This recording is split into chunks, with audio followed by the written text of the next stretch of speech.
હું સાચા માટે બોલી એટલે મેડમે એમને જવાબ આપ્યો યુ કેન ગો, એટલે સાચા માટે લડત લડીએ એટલા માટે આપણે જતું રહેવાનું, ઊભું રહીને સાચો જવાબ માગી ના શકાય?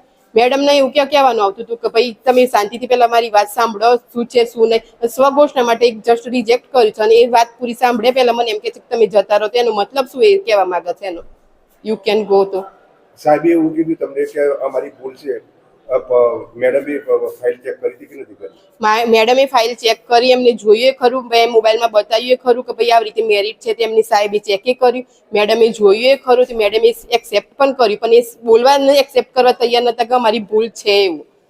સાચું છે, ફાઇલમાં જોયું, ચેક કર્યું કે ડબલ મેરિટ થાય છે, એ કહે છે આપણે પછી જોઈ લઈશું. તો પછી જોઈ લેશે એનો મતલબ શું? અપીલ કરવા માટે અમને બોલાયા છે, અમારું જવાબ જાણવા માટે બોલાયા છે એમને, તો પછી એમને એક ચાન્સ આપીને જે રિજેક્ટ થયું છે અમારું ફોર્મ જેના કારણે એ અમને કાલે બતાવો, તો પછી એ એક્સેપ્ટ કરાવવું પડે, સ્વઘોષણા એડ કરાવ.